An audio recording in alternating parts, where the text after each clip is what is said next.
À la une ce soir. Décès de l'ancien joueur du Canadien, Claude Lemieux. Un des plus grands compétiteurs que la Ligue nationale n'a jamais connu. C'est un gars qui était bâti dans le rock. Ça me jette à terre, puis ça prouve que la vie est très, très fragile. Christine Fréchette continue d'être malmenée sur son incapacité de chiffrer la dette. La première ministre, elle a été ministre de l'Économie. C'est ça qui devrait inquiéter les Québécois. Indépendance du Québec, le PQ ouvre les discussions avec les Premières Nations. Il faudra s'efforcer d'être juste envers tout le monde, y compris envers les peuples autochtones et leurs droits sur leur territoire. Il est 17h, voici votre nouveau info.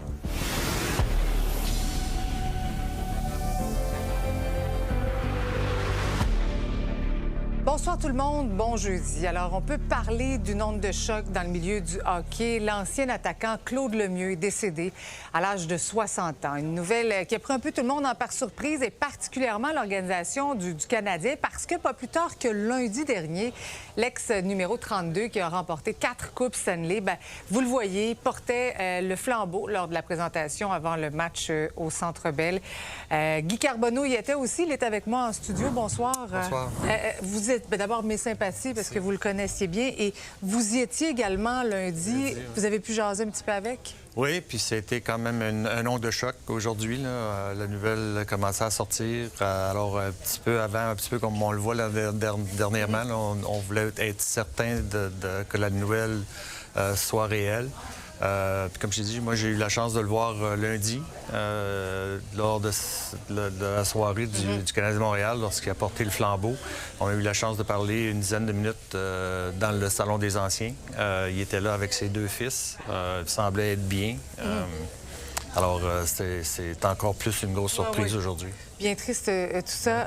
Je veux qu'on parle quand même un petit peu de sa carrière, parce que Claude Lemieux, c'était considéré comme un joueur quand même, un agitateur. Il ne faisait pas l'unanimité, là. Ça dépend de qui tu parlais. Oui. Il ne faisait pas l'unanimité pour ses adversaires. Comme moi, je l'ai dit, c'est un grand compétiteur. C'est un gars qui, un peu comme moi, haïssait perdre. Était prêt à faire vraiment tout ce qu'il pouvait pour essayer de gagner. C'est ce qui l'a mis des fois dans le trouble un petit peu plus souvent qu'autrement. Mais si tu regardes sa carrière, c'est quand même extraordinaire. Plus de 1200 matchs. Il avait joué, 234 matchs en série éliminatoire. Il a gagné 4 Coupes Stanley, un Conn Smythe.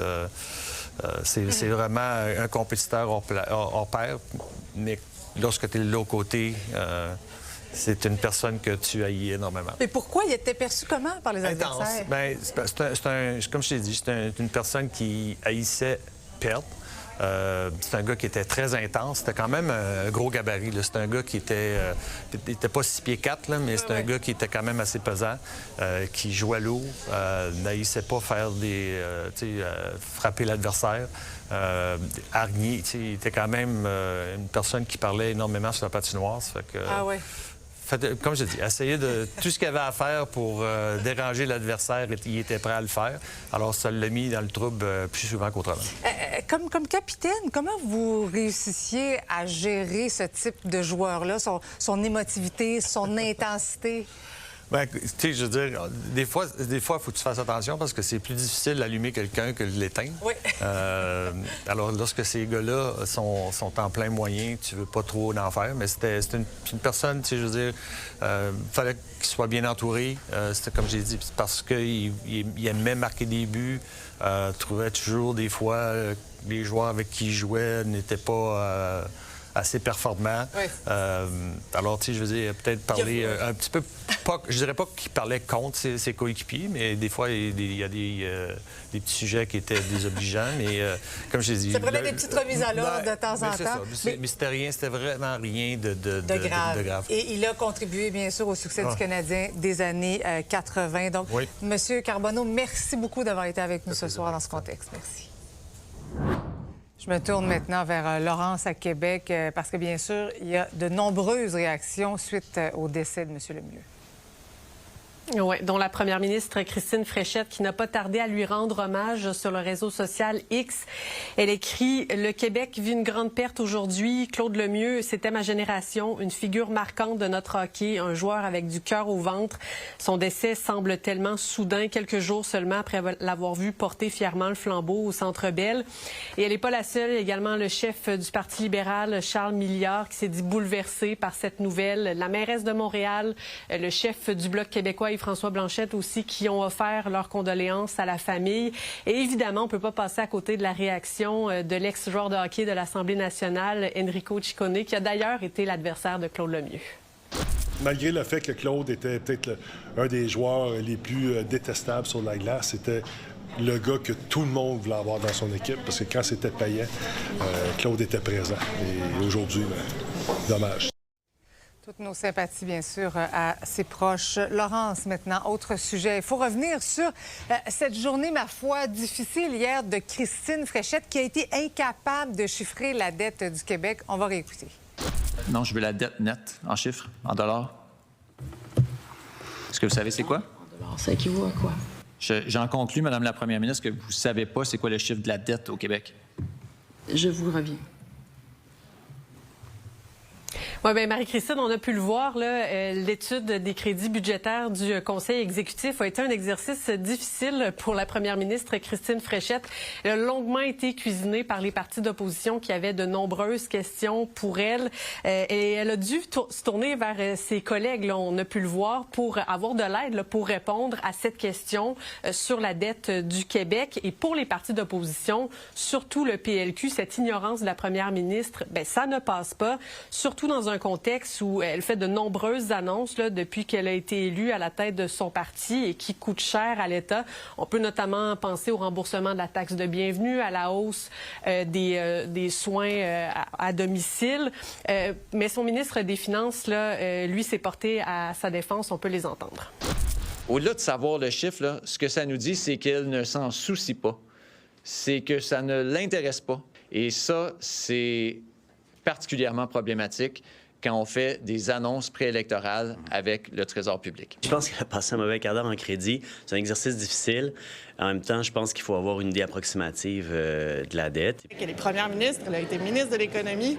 C'est ça qui devrait inquiéter les Québécois. La première ministre était très bonne. Elle connaît le chiffre en pourcentage du PIB qui est, lorsqu'on est arrivé au pouvoir en 2018-2019, il était de 43 % du PIB. Aujourd'hui, il est 39 %. Et c'est pas la seule réponse que Christine Fréchette n'a pas été en mesure de donner. Elle ignorait également que la taxe sur les services d'assurance va augmenter au mois de janvier. Elle s'est justifiée en disant qu'elle était occupée à autre chose au moment où cette mesure a été adoptée. Elle était ministre de l'Économie à ce moment. Merci beaucoup, Laurence.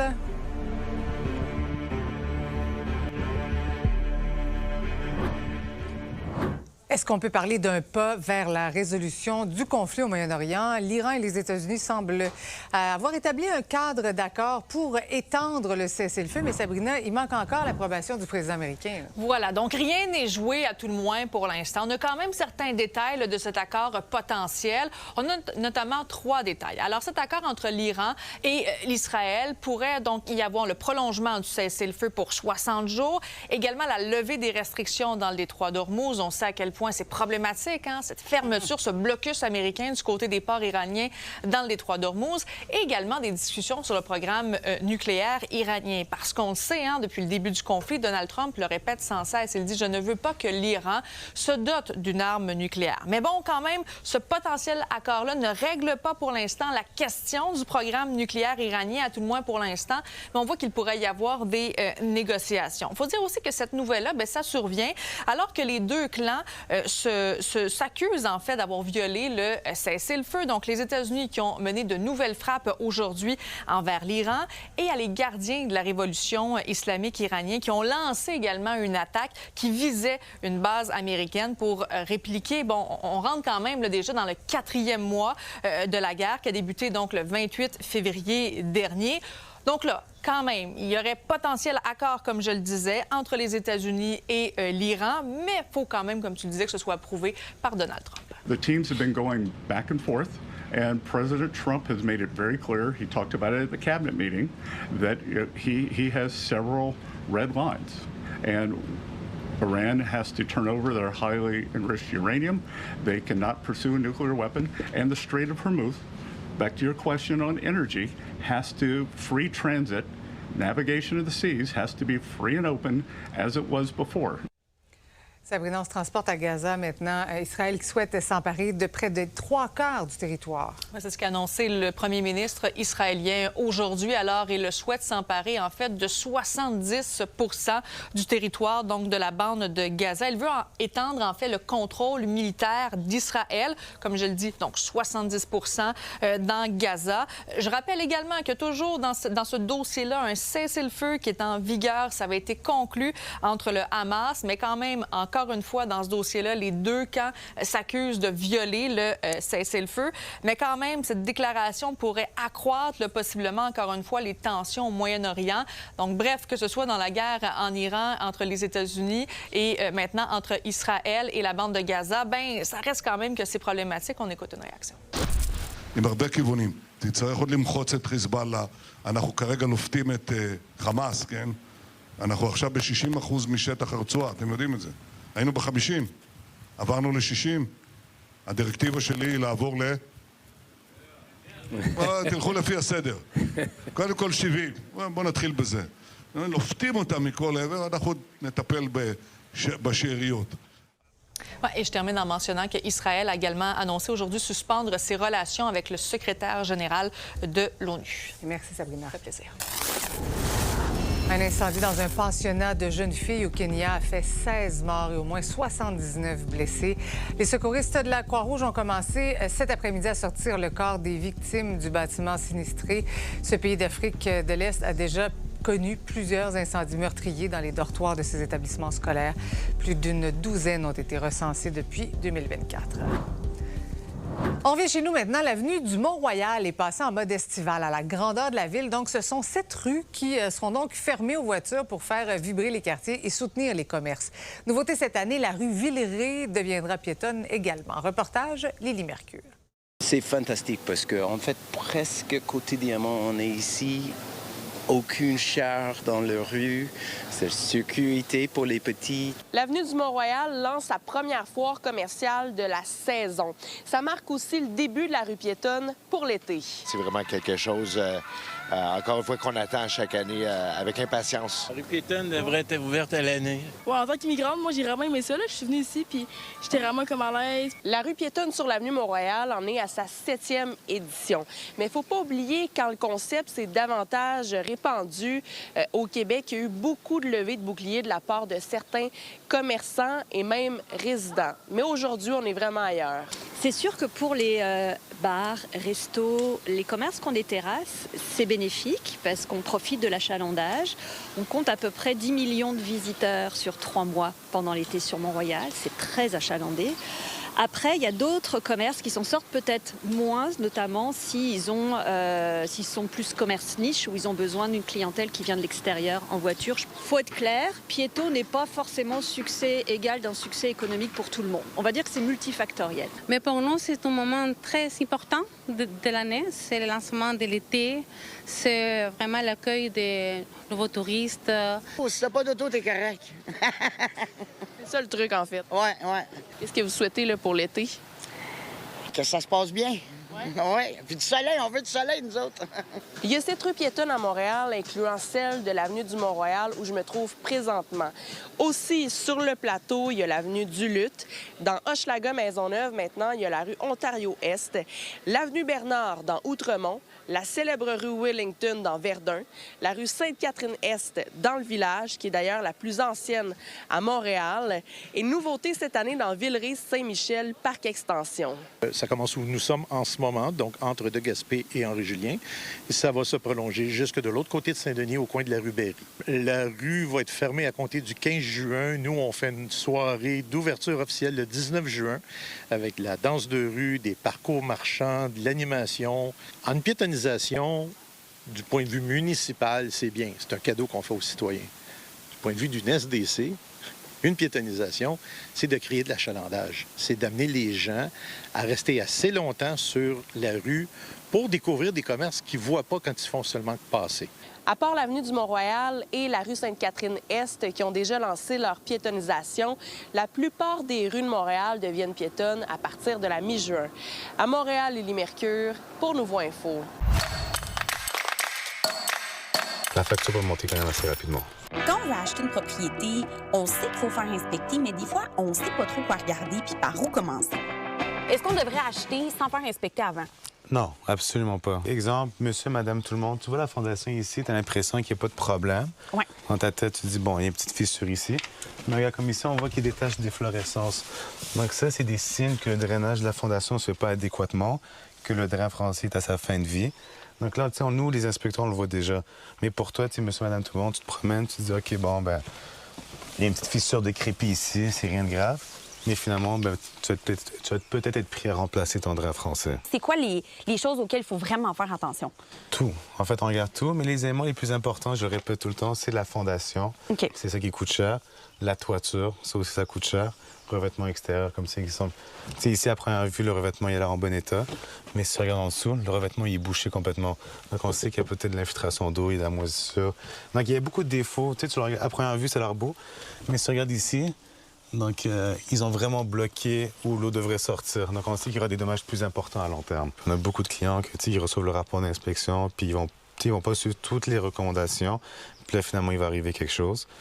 Puis là, après ça, ben, c'est des chicanes entre le vendeur puis l'acheteur. Puis là, ça s'envoie des mises en demeure, puis c'est des problèmes. Selon l'âge du bâtiment, ben, il y a des entretiens, puis il y a des mises à niveau à faire. Exemple, nous, un panneau électrique, après 30 ans, ben, on suggère de le remplacer. Des fenêtres en PVC, durée de vie, 20-25 ans. Puis ça, c'est des trucs que les gens ne prennent pas en considération. Encore une fois, tu sais, les fenêtres ici, ils ont l'air belles, mais tu sais, comme n'importe quel élément, ben, tout a une durée de vie. Les panneaux électriques, c'est souvent là que les gens ont des surprises. Tu sais, on pense souvent qu'un panneau électrique, c'est bon longtemps, mais tu sais, un panneau qui est défaillant, ben, il peut surchauffer, ça peut brûler. Donc ça aussi, c'est important. Plomberie, donc tu sais, 40-50 ans. Donc, tu sais, quand tu vas faire une mise à niveau au niveau de ta plomberie, ça coûte cher. Ça, c'est des éléments que les gens ne prennent pas en considération parce qu'on ne le sait pas, on n'y pense pas. En fait, tous les points sont importants, mais c'est surtout l'extérieur.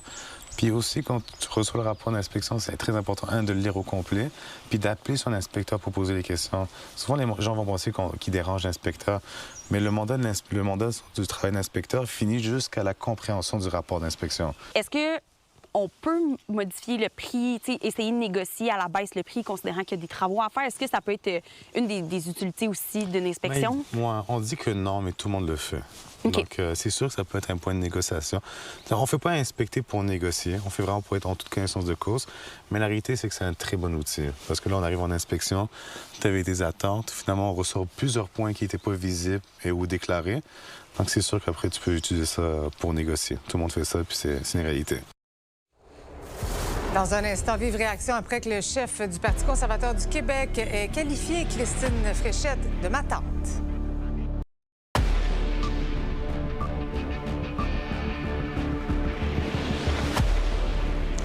C'est Marc-Antoine qui est en Estrie, Frédéric en Mauricie. Mais je commence avec toi, Félix-Antoine, à Québec. Parce que les mots choisis par Éric Duhem pour décrire la première ministre Fréchette font vivement réagir à l'Assemblée nationale, lui partout sur les réseaux sociaux également. Oui, Éric Duhem qui lançait officiellement, Marie-Christine, hier, sa campagne à Bellechasse, en Chaudière-Appalaches, et a parlé, dénoncé les dépenses de Christine Fréchette, sa façon de dépenser plus que le montant qui était supposément alloué lors de sa campagne contre Bernard Drainville. Et en voulant parler de ces dépenses peut-être maternalistes, il a utilisé l'expression « ma tante Christine ». Et disons que assez rapidement, les ministres de la coalition Avenir Québec à l'Assemblée nationale aujourd'hui se sont levés pour dénoncer ce type de propos. Quel mauvais atterrissage d'Éric Duhem en Chaudière-Appalaches. Avez-vous vu ça? C'est exactement pour ça que cet homme-là ne sera jamais premier ministre du Québec. Les propos qu'il a tenus envers les femmes sont inacceptables. Vraiment, très mauvais atterrissage en Chaudière-Appalaches. Je pense qu'en 2026, on est ailleurs. On a la chance d'avoir une première ministre. C'est pas de ma tante Christine Fréchette, c'est la leader de notre gouvernement. C'est la femme qui nous représente. C'est elle qui dirige le Québec. Puis, ça élève pas le débat. Éric Duhem a réagi sur ses réseaux sociaux ce matin pour parler en disant qu'on n'avait jamais voulu attaquer la personne de Christine Fréchette. Fait référence à l'expression « mon oncle François » qu'il avait déjà utilisée par le passé. Et Maïté Blanchette-Vézina aussi à l'Assemblée nationale qui a dit que ça ressemblait pas mal à une distraction de la coalition Avenir Québec pour distraire justement des dépenses de Christine Fréchette. Merci beaucoup, Félix-Antoine. Frédéric, maintenant, c'est la journée de l'hygiène menstruelle et une pétition a été lancée pour rendre les produits plus accessibles. Cette pétition parrainée par Marois Risky a été publiée aujourd'hui sur le site de l'Assemblée nationale. La pétition réclame la gratuité des produits menstruels pour les personnes de moins de 26 ans ou encore en situation de précarité. Cette pétition, en fait, est directement liée avec le mouvement qu'on avait vu naître là, à Shawinigan dans une pharmacie qui vendait les produits menstruels au prix coûtant. Et depuis, là, il y a plus d'une cinquantaine de pharmacies qui s'est jointent à ce mouvement. Donc, ils ne font plus de profit là, sur la vente des produits menstruels. La revendique que personne ne devrait avoir là, à choisir en fait là, entre ses règles et ses besoins de base. Selon le gouvernement du Canada, là, il y a une personne menstruée sur 4 à faible revenu qui a déjà vécu la précarité menstruelle au Canada. Le mouvement met aussi de l'avant que les produits menstruels ne sont pas un luxe et que pourtant, encore aujourd'hui, là, il y a des jeunes femmes qui sautent des repas, qui étirent leur protection là, beaucoup trop longtemps. C'est pas normal qu'on doit payer quelque chose qu'on n'a pas décidé d'avoir. On ne désespère pas. L'affaire, ça fait 60 ans qu'on fait des revendications. C'est un besoin essentiel. Ils ne sont pas un luxe. La RAMQ couvre déjà les médicaments pour les jeunes en bas de 25 ans qui n'ont pas d'assurance privée. Il y a déjà des programmes d'aide pour les logements, la nourriture, le transport. Puis les produits menstruels sont également un besoin qui nécessite autant d'attention. Merci beaucoup, Frédéric. Maintenant, Marc-Antoine Charbouquois qui veut amasser des fonds pour la lutte contre le cancer en combinant 2 passions de son père, c'est-à-dire le vélo et le café. Oui, traverser le Canada en vélo tout en offrant du café aux gens qu'il va croiser sur son passage. C'est le défi un peu fou que s'est donné Anthony Galvin Bisson. Il va donner les profits à la Société canadienne du cancer. Ce projet a donc vu le jour après que son père a reçu le diagnostic de cancer du pancréas. Au total, le Sherbrookeois va faire plus de 7000 km de vélo. Son départ est donc prévu le 23 juin à Vancouver pour terminer son périple à Saint-Jean-de-Terre-Neuve. Alors, comme vous voyez sur les images, là, il va tirer avec son vélo un chariot et ça sera pour lui un défi technique, mais ça mettra aussi son endurance à l'épreuve. J'ai la chance d'être commandité par le CAPé, qui est un torréfacteur de Sherbrooke. Et donc, grâce à cette commandite-là et le projet, je vais offrir gratuitement des cafés aux gens que je vais croiser. Le matin, je vais me réveiller, puis je vais me faire mon café dans un parc et à tous les passants qui vont vouloir s'arrêter, leur expliquer mon projet, puis si ces personnes-là le veulent, ils vont pouvoir faire un don. Donc, il va faire 80 km par jour, Marie-Christine, et selon lui, ça lui prendra entre 3 et 4 mois pour traverser le Canada. C'est ce qui vous attend au cours de la prochaine demi-heure. Plan de relance en éducation. L'IRIS propose des mesures de près de 4 milliards de dollars par année. Mark Carney est à New York. Il présente le Canada comme un allié de taille aux investisseurs américains. Et au hockey, le Canadien reste confiant de pouvoir éviter l'élimination demain en Caroline.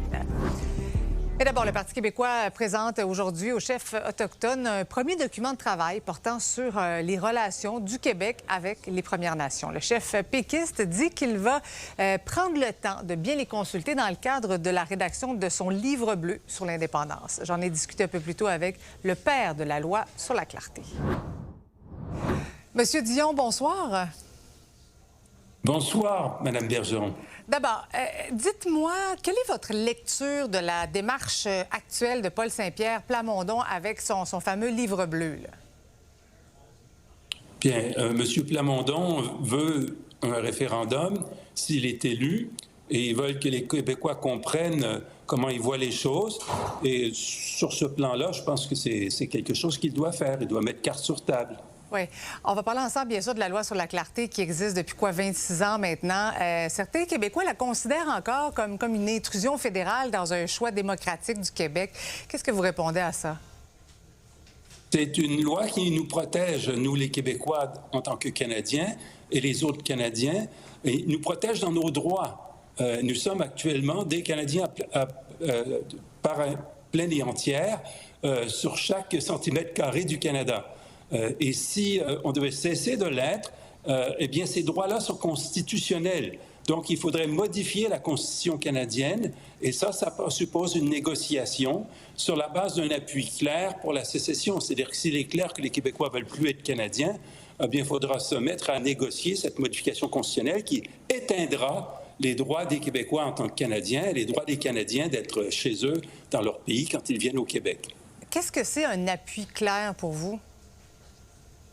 Bien, sur la question, c'est très simple. Ce qui est compliqué, c'est des questions compliquées comme on a eu en 1980 ou en 1995. Voulez-vous que le Québec cesse de faire partie du Canada et devienne un pays indépendant?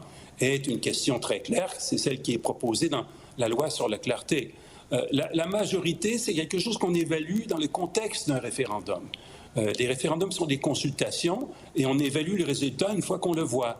Alors, l'Assemblée nationale fera une évaluation si jamais il y a une majorité pour la sécession du Québec du Canada. Et la Chambre des communes, après, fera la sienne si le gouvernement du Québec estime avoir une majorité suffisamment claire pour engager des négociations aussi difficiles et compliquées pour un enjeu aussi grave et irréversible qu'une sécession. Oui. Dans le cas d'un référendum en Alberta, ce que je comprends, c'est que la loi fédérale sur la clarté ne s'appliquerait pas. Pourquoi? Parce que dans ce cas-ci, la première ministre, Mme Danielle Smith, ne demande pas aux Albertains s'ils veulent sortir du Canada. Elle leur demande seulement si, éventuellement, ils voudraient avoir un référendum sur la séparation de l'Alberta du Canada. À ce moment-là, s'il y avait un référendum sur la séparation, oui, la loi sur la clarté serait nécessaire parce que le gouvernement du Canada pourrait être sollicité pour éteindre le Canada, sortir le Canada de l'Alberta, négocier la séparation de l'Alberta. Il faudrait que le gouvernement du Canada obtienne un mandat de la Chambre des communes. C'est ce que prévoit la loi sur la clarté. Oui, dites-moi en terminant, est-ce que le mouvement souverainiste québécois a tiré, selon vous, des leçons de 1995? Bien, le simple fait qu'ils se sont obligés maintenant de discuter avec les peuples autochtones qui habitent le territoire du Québec, c'est quelque chose qu'on n'aurait pas vu en 80 ou en 95. Il faut se rappeler qu'en 1980 et en 1995, les Cris et les gens du Nunavik ont voté dans leur référendum à plus de 95 % pour rester dans le Canada. Et qu'à l'époque, le gouvernement du Québec et même la classe politico-médiatique du Québec avaient complètement ignoré ces référendums, comme si ça ne comptait pas. Parce que les Autochtones, ça ne compte pas. Alors ça, c'est fini, ça. Maintenant, il faudra s'efforcer d'être juste envers tout le monde, y compris envers les peuples autochtones et leurs droits sur leur territoire. Stéphane Dion, merci beaucoup d'avoir été avec nous ce soir. C'est moi qui vous remercie de m'avoir invité. En éducation, maintenant, le réseau scolaire public aurait besoin de 3,7 milliards de dollars supplémentaires annuellement pour être vraiment fonctionnel. C'est une somme qui permettrait, entre autres, d'avoir des infrastructures adéquates et assez de personnel. C'est ce qu'ont conclu les chercheurs de l'IRIS dans leur plan de relance en éducation. Lila Mouche. L'IRIS, ce matin, dans le fond, ce qu'elle nous dit, c'est que les problèmes de l'école ne sont pas conjoncturels ou liés à quelque chose d'occasionnel. Ce sont des problèmes structurels. Il faudra donc que les gouvernements aient une vision à long terme, sortent d'un cycle électoraliste de 4 ans. Il faut arrêter les solutions à l'emporte-pièce. 3,7 milliards de dollars pour remettre le réseau scolaire public au beau fixe chaque année. C'est dire l'ampleur du problème que suggère l'IRIS dans son rapport. On est arrivé avec 4 constats. Donc, le premier constat, c'est la hausse importante du nombre d'élèves à besoins particuliers qui ne s'est pas accompagné d'une hausse suffisante du personnel professionnel qualifié pour répondre à leurs besoins. Le deuxième constat qu'on a fait, c'est que le réseau fait actuellement face à une pénurie d'enseignants et a massivement recours à des enseignants non légalement qualifiés pour donner les cours. Troisième constat, les gens travaillent beaucoup à temps partiel ou même lorsqu'ils sont à temps plein d'année en année, ils ne sont pas sûrs d'avoir leur poste d'année en année. Le quatrième constat, c'est qu'il y a un sous-investissement dans l'entretien et la réfection des écoles. On sait que nos écoles ont besoin d'un réinvestissement massif. près de 3400 élèves là, qui ont été en bris de scolarisation dans la dernière année. Ça, c'est des enfants qui sont retournés à la maison parce que l'école n'a pas les moyens de s'occuper d'eux. Dans le plan de relance proposé par l'organisme, il est question de l'embauche de plus d'enseignants. Une pénurie qui fait toujours rage au Québec. Alors, quand l'IRIS nous dit qu'on devrait essayer de ramener les gens du privé vers le public, non seulement ça aiderait le système à répondre aux besoins des élèves, mais aussi ça amènerait de l'équité dans le système. Donc, ce que dit le rapport, ce que dit l'étude, c'est que maintenant, il faut bonifier avec plus de professionnels, baisser le ratio élèves-professionnels, même chose pour le personnel de soutien, non seulement afficher les postes, mais les combler. Dans ce rapport, on peut lire aussi qu'il y a une certaine précarité à vivre pour le personnel de l'éducation. 61% du personnel de soutien, 42% des enseignants et 23% des professionnels de service sont engagés à temps partiel ou en contrat temporaire. D'après le gouvernement, 53% des écoles sont en mauvais état, avec des problèmes de climatisation, de qualité de l'air ou encore d'eau. Les élèves sont assis dans ces classes-là tous les jours. Quand on a des problèmes de ventilation, des problèmes de chaleur excessive pendant les canicules, le CO2 l'hiver qui s'accumule dans nos classes, il faut ouvrir les fenêtres, là, on a froid. On parlait d'eau potable, les lavabos, les fontaines sont condamnées parce qu'il y a du plomb dans l'eau. Augmenter le budget de l'éducation depuis qu'on est au pouvoir de près de 62 On a mis plus d'argent dans les infrastructures, on met plus d'argent dans nos écoles. Ce rapport de l'IRIS intervient au moment où les syndicats redoutent un retour à l'austérité dans le réseau de l'éducation et à quelques mois d'une élection qui pourrait changer l'avenir de l'éducation. À Montréal, Lila Mouche pour Nouveau Info.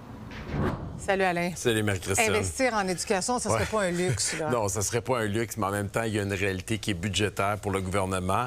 Mais ils l'ont mentionné, là, il manque de professeurs. Même si on voudrait rajouter de l'argent, ils ne sont pas là. À la sortie des universités, il n'y a pas assez de gens pour combler même les besoins. Il faut valoriser la profession. Il faut valoriser la profession. Puis ça commence aussi par les syndicats. Là. Je les entendais, mais on sort des négociations. Puis quand on les entend parler des conditions, bien, c'est sûr que ça ne donne pas le goût même aux gens qui envisagent cette profession-là de se lancer. C'est vrai.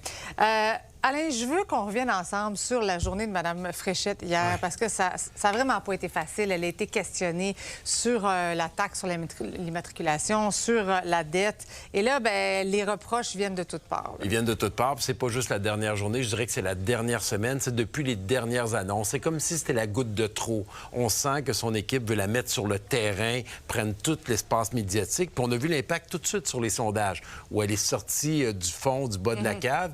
Mais là, c'est comme trop. Les gens ont trouvé que c'était électoraliste. Et là, la plupart des économistes réputés qu'on a au Québec trouvent que le gouvernement n'a pas les moyens de ces annonces-là, même si dans certains cas, ça peut répondre à un besoin. Mais là, en plus, là, ce qui est arrivé, les crédits budgétaires, bien, on a vu qu'elle ne maîtrisait pas ces dossiers. Et là, comme première ministre, qui était ministre de l'Économie, une ministre senior dans le gouvernement, ne pas connaître l'ampleur de la dette et surtout, je dirais, l'hésitation pour trouver des réponses. Et là, mais tu n'as pas trouvé que l'opposition non plus s'acharnait? Non, je te dirais que dans ce cas-ci, j'ai pas trouvé que l'opposition s'acharnait. Pour moi, c'est quelque chose qui aurait été de base et son équipe devrait mieux l'entourer. Donc, il y a une partie qui est sa responsabilité dans la rhétorique en répondant aux gens, mais en même temps, son équipe devrait, OK, pour la question d'image, mais elle a un travail de première ministre à faire. C'était quelque chose qui était prévisible. Un mot pour dire que le bloquiste Simon-Pierre Savard-Tremblay fait le saut au Parti québécois. C'est une bonne prise? C'est une très bonne prise pour le Parti québécois. C'est une moins bonne prise pour le Bloc qui tente par tous les moyens de prendre de l'espace médiatique. Et en terminant, Mark Carney qui est à New York, qui invite les États-Unis à faire des affaires avec le Canada. Exactement. Mark Carney qui continue son travail, puis surtout veut envoyer un message positif à l'administration Trump parce que pendant que lui essaye de recoller les pots cassés dans ses relations, les États-Unis négocient avec le Mexique présentement. On a encore beaucoup de travail avant d'avoir une entente avec eux. Merci, Alain. Ça fait plaisir. On le connaît comme bassiste du groupe Les Cowboys Fringants, Jérôme Duprat, qui est également professeur d'économie écologique et il est maintenant le nouveau scientifique en chef du Québec. Il est avec moi ce soir, Jérôme Duprat. Bonsoir. Bonsoir. D'abord, félicitations, nouvelle fonction quand même. Expliquez-nous quel est votre rôle désormais en tant que scientifique en chef. Le scientifique en chef du Québec a deux fonctions principales, soit de conseiller le gouvernement du Québec en matière de sciences et toutes les différentes sciences possibles lorsque le gouvernement a une question d'actualité, un tempo très rapide ou sur un enjeu de fond. Le rôle du scientifique en chef est de mobiliser l'écosystème de la recherche et de la science du Québec pour apporter les meilleures informations qui vont aider la décision. Et l'autre rôle, c'est de diriger le Fonds de recherche du Québec, l'agence subventionnaire qui soutient la recherche étudiante, la recherche dans les universités et cégep au Québec. Oui, parce que comment elle se porte, la recherche scientifique au Québec? La recherche, elle se porte très bien. Nous sommes des champions du monde dans la production de sciences, donc troisième de l'OCDE au niveau de la production scientifique soutenue par le public. Donc, il y a des pôles d'excellence au Québec, l'intelligence artificielle, les sciences de la vie, l'énergie, l'Arctique, l'aéronautique. On est reconnu dans le monde pour le savoir qu'on produit ici. Nos défis, par exemple, dans les prochaines années, ça va être de cristalliser cette science-là dans une meilleure recherche et développement industriel, dans une meilleure commercialisation de la science. Donc, ça va bien, mais on a encore des beaux devoirs à faire. Oui, donc, si je comprends bien, là, vous allez devenir comme le conseiller en chef en matière de sciences. Qu'est-ce qui vous intéressait précisément dans ce poste-là? Bien, moi, je suis épaté par tout ce qu'on produit comme science au Québec. Les étudiants et étudiantes dans les cégeps universités, les pôles d'excellence de recherche, il y a des centaines de centres de recherche et d'innovation. Donc, la science, elle est transversale. Ouais. Elle construit la vitalité de nos territoires. C'est un apport exceptionnel à l'économie. Ça peut sauver des vies. Donc, on a besoin que cette parole-là, elle ait un impact sur la politique, sur l'économie, sur le développement de partenariats. Puis, c'est un beau poste pour multiplier ce dialogue-là. Évidemment, on parle beaucoup d'environnement. Quand vous voyez des personnes comme Stephen Guilbeault quitter la politique, est-ce que ça vous inquiète, ça, de voir certaines décisions prises par le gouvernement Carney qui ne font pas l'affaire, finalement, des écologistes, des environnementalistes?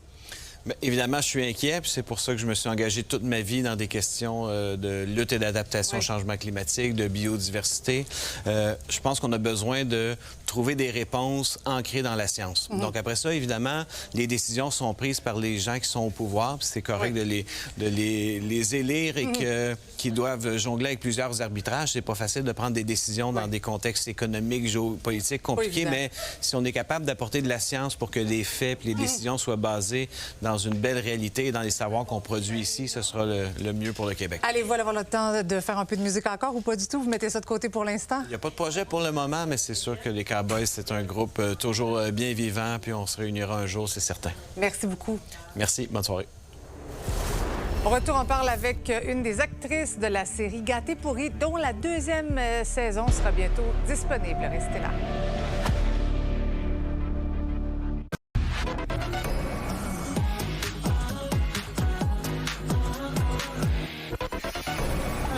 À l'éclipse. Il y en a une qui a laissé son ex pour de bon, puis l'autre qui a lâché sa job. Tu sais, c'est big, là. Faut que j'accote ça. Je vais insérer le spéculant. On s'habitue pas, hein? J'ai pas démissionné. M'excuse. Quoi? Fiancée à François. Quoi? Non! Vous savez que moi, je l'ai fait enlever pour vrai, mon stérilet. Bonsoir, Alex. Bonsoir, Marie-Christine. Alors, tu es en direct du Jésus pour nous parler de cette deuxième saison de la série Gâté pourri. Exactement, je suis accompagnée d'une des autrices et une des gâtées pourries. Suzy Bouchard, bonsoir. Bonsoir, Alex. On vient de voir des extraits de la saison 2. Dis-moi, est-ce que cette saison 2-là commence à peu près à la fin de la première? Est-ce qu'on retrouve notre Frédéric, Justine et Kim au même moment? À peu près au même moment où on les retrouve là où elles se sont laissées à la fin de la saison 1, où elles avaient fait un pacte pour vraiment le changer de vie, essayer d'arrêter de stagner dans leur vie adolescente. Est-ce qu'elles auront vraiment tenu ce pacte? Il semblerait que non, mais à suivre. Ben, écoute, tu dis il semblerait que non, j'ai comme l'impression que non. La bande-annonce le révèle déjà un peu, mais écoute, Frédéric tenait à ce que ses amis aillent de l'avant, laissent des relations toxiques derrière, des jobs qu'elles aiment pas. Mais finalement, Kim et Justine sont bien difficiles à sortir là, de leur pattern. Alors, c'est là qu'on commence en saison 2. Est-ce qu'elle va réussir cette fois-ci à les amener à grandir et évoluer? On va voir. On verra. Vous êtes les autrices aussi de cet épisode, de la série. Est-ce que quand vient le temps d'écrire, vous êtes aussi chaotique que ces trois amis-là ou vous avez un petit peu plus de discipline? Comment ça se passe? Bien, on a un peu plus de rigueur et d'organisation, sinon on se rendrait jamais au tournage, mais il y a les deux. Il y a de l'organisation, on a une méthode d'écriture pour vraiment y arriver à trois. C'est quand même compliqué d'écrire à trois. Donc, on sépare les étapes, les épisodes. Mais il y a toujours une étape chaotique aussi où on relie les épisodes ensemble, on veut rajouter des blagues. Puis là, c'est là qu'on retrouve notre chimie d'improvisatrices là, qui avons fait quand même beaucoup d'impro ensemble. Alors, il y a un petit chaos vers la fin, normalement. Il y aura du nouveau monde, entre autres Guylaine Tremblay, Sylvie Léonard. Écoute, je sais pas, je me croise les doigts. Est-ce qu'elles vont jouer des mamans, peut-être? Oui, elles vont jouer des mamans. Elles vont jouer des mamans, je peux te le confirmer. Je dis pas de qui, mais les deux sont là dans un rôle maternel. Oui. Alors, ça promet. Alors, j'imagine, est-ce qu'on a assez de matériel aussi? Avez-vous déjà pensé à la 3e saison? On y pense déjà, c'est sûr. Il n'y a pas de 3e saison confirmée, mais cette dynamique-là, pour nous, elle est pas exploitée encore à son maximum. Là, je pense que je divulgage pas trop en te disant que les problèmes de ces 3 filles-là sont pas tous réglés à la fin de la saison 2. Elles sont toujours dysfonctionnelles. Alors, il y aura encore du jus pour une autre saison. Parfait. Merci beaucoup, Suzy. Alors, ça sera disponible sur notre plateforme Crave à partir du 11 juin. Vous pouvez vous retaper la première saison si vous voulez. Alors, Marie-Christine, je te souhaite un bon week-end. On se revoit lundi prochain. Merci, toi aussi. Yannick Frédéric, bonsoir. Bonsoir, Marie-Christine. Bien sûr, ce qui retient l'attention aujourd'hui, c'est le décès de l'ancien joueur du Canadien, Claude Lemieux. Tout à fait. Onde de choc dans le milieu sportif, évidemment, quand on a appris le décès de Claude Lemieux en début d'après-midi. Il n'avait que 60 ans. Et ce qui ajoute aussi à la stupéfaction, et on voit les images, c'est qu'il était au Centre Bell, justement, lundi pour porter le fameux flambeau du Canadien avant le match numéro 3 de la série de la finale de l'Est entre les Hurricanes de la Caroline. Écoute, Claude Lemieux, c'est une carrière exceptionnelle, tant en saison régulière qu'en séries éliminatoires. Il a remporté 4 Coupes Stanley avec 3 équipes différentes. Il a remporté le Conn Smythe et on le voit très heureux d'être acclamé par la foule du Centre Bell. Et on parlait un petit peu plus tôt à Guy Carbonneau aujourd'hui au 5 à 7 qui nous disait qu'il avait eu la chance de lui parler. Ses fils étaient sur place. Il était très heureux d'être de retour à Montréal. D'une tristesse infinie, cette nouvelle aujourd'hui. Absolument. Les réactions, évidemment, sont nombreuses. Milieu sportif, milieu politique également.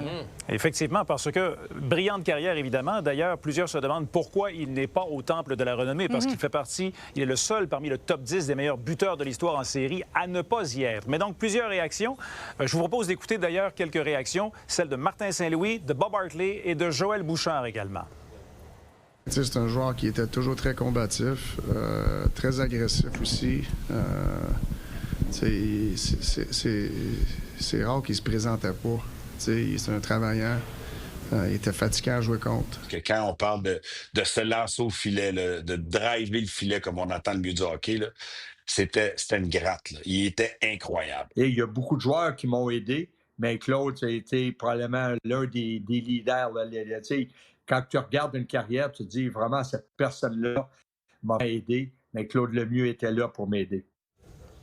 Et puis, vous aviez même reçu Claude Lemieux à votre émission l'automne dernier. Là. Oui, RDS avait présenté un documentaire qui s'appelle « Toujours Canadien » et c'était consacré justement à la carrière de Claude Lemieux. Et on va te faire entendre un extrait. Il a joué pour plusieurs équipes, notamment le Canadien, les Devils du New Jersey, l'Avalanche du Colorado, mais le Canadien, dans son cœur, c'était vraiment spécial.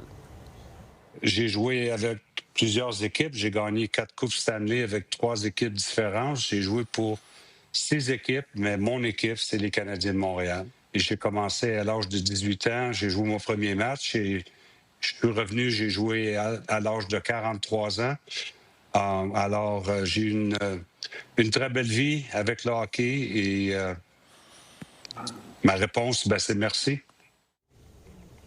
Toutes alors, nos plus sympathies, sincères, oui. condoléances à la famille. Vraiment, voilà. vraiment. Ouais. Merci, Marie. À demain, Marie-Christine. À demain. Bye-bye. Bye-bye.